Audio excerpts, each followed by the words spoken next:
Nah, struktur dari bronkus, bronkiolus, dan alveolus. Nah, paru-paru kita terdiri dari paru-paru kanan dan paru-paru kiri. Paru-paru kanan terdiri dari 3 lobus atau 3 bagian, paru-paru kiri terdiri dari 2 lobus. Selanjutnya, di alveolus itu terdapat pembuluh kapiler. Nah, jadi di alveolus ini terjadi pertukaran oksigen dengan karbon dioksida. Lanjut ke mekanisme pernapasan manusia. Ada inspirasi dan ekspirasi.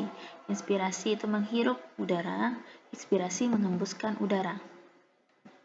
Pernapasan terbagi dua, ada pernapasan dada dan pernapasan perut. Pernapasan dada yang berperan adalah otot antar tulang rusuk. Proses inspirasi pada pernapasan dada. Otot antar tulang rusuk kontraksi sehingga tulang rusuk terangkat, yang menyebabkan rongga dada dan paru-paru membesar. Paru-paru membesar ini menyebabkan tekanan udara di dalam paru-paru menjadi kecil sehingga udara masuk. Proses ekspirasi pernapasan dada. Otot antar tulang rusuk relaksasi sehingga tulang rusuk turun atau kembali ke posisi semula. Hal ini menyebabkan rongga dada dan paru-paru mengecil. Jika paru-paru mengecil, maka tekanan udara di dalam paru-paru menjadi besar sehingga udara keluar dari paru-paru. Pernapasan perut yang berperan adalah otot diafragma. Proses inspirasi pernapasan perut. Otot diafragma kontraksi sehingga diafragma mendatar. Hal ini menyebabkan rongga dada dan paru-paru membesar.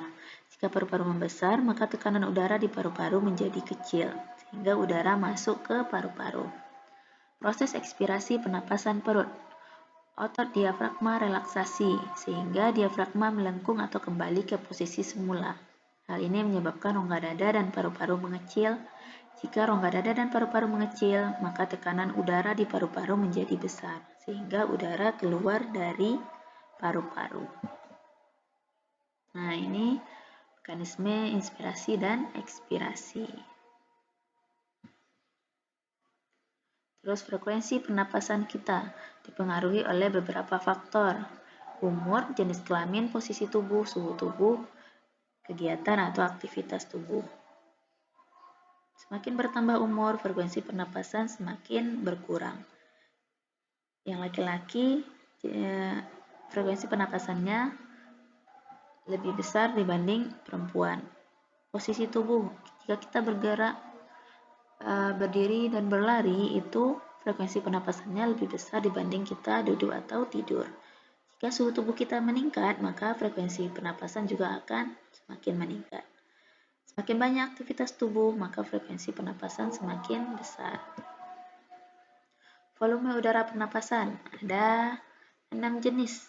Yang pertama, udara tidal. Nah, ini terjadi saat inspirasi dan ekspirasi biasa atau saat kita bernafas biasa. Volumenya 500 ml. Selanjutnya, udara komplementer itu terjadi saat inspirasi maksimal atau saat kita menghirup nafas sekuat-kuatnya. Volumenya 1500 ml. Suplementer, ini ekspirasi maksimal atau menghembuskan nafas sekuat-kuatnya. Ini volumenya juga 1500 ml. Residu. Nah, udara sisa di paru-paru. Volumenya 1000 ml. Setelah kita menghembuskan nafas sekuat-kuatnya, itu di paru-paru kita masih tersisa udara. Nah, itu yang disebut dengan residu. Terus kapasitas vital. Ini volume udara yang keluar masuk paru-paru. Nah, tidal tambah komplementer tambah suplementer. Volumenya 3500 ml. Kapasitas total, ini volume total dari paru-paru kita. Tidal tambah komplementer tambah suplementer tambah residu.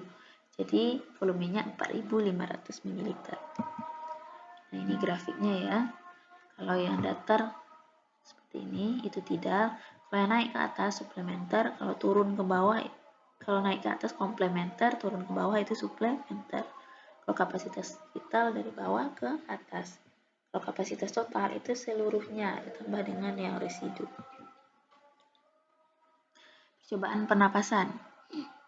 Nah, yang pertama, meniup kaca sehingga kaca menjadi berembun. Ini membuktikan kalau pernapasan kita mengeluarkan uap air atau H2O. Terus meniup air kapur sehingga air kapur menjadi keruh. Ini untuk membuktikan kalau pernapasan mengeluarkan karbon dioksida. Nah, kenapa air kapur menjadi keruh? Karena air kapur itu akan berikatan dengan karbon dioksida. Terus untuk melihat peran diafragma pada pernapasan perut. Nah, ini bisa diuji coba dengan cara membuat paru-paru sederhana. Nah, itu dari otot antar tulang rusuk atau tulang rusuk itu bisa diambil atau kita jadikan dari botol aqua. Nah, botol aqua yang besar itu dipotong dua, terus tutupnya dilubangi dan dimasukkan sedotan. Nah, sedotan itu kita bikin bercabang dua, diikat dengan balon. Nah, kiri dan kanan. Nah, balon itu kita ibaratkan sama paru-paru.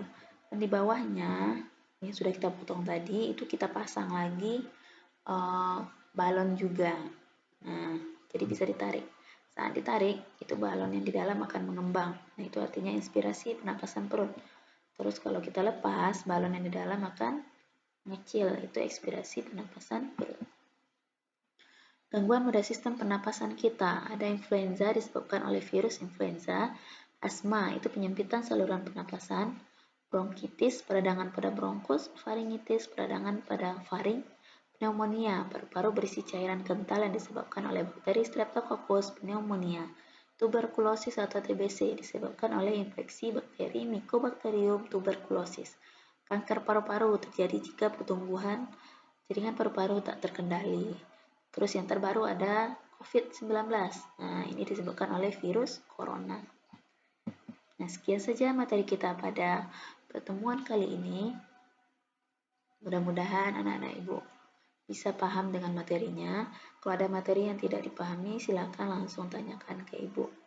Nah, sebelum kita tutup, kita review sedikit. Sistem peredaran darah itu terdiri dari darah, jantung, dan pembuluh darah. Nah, peredaran darah terdiri dari peredaran darah besar, peredaran darah kecil.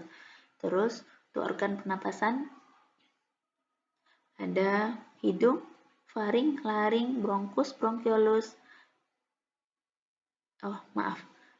Hidung, faring, laring, trakea, bronkus, bronkiolus, dan alveolus. Terus ada proses inspirasi dan ekspirasi pada pernapasan dada dan pernapasan perut.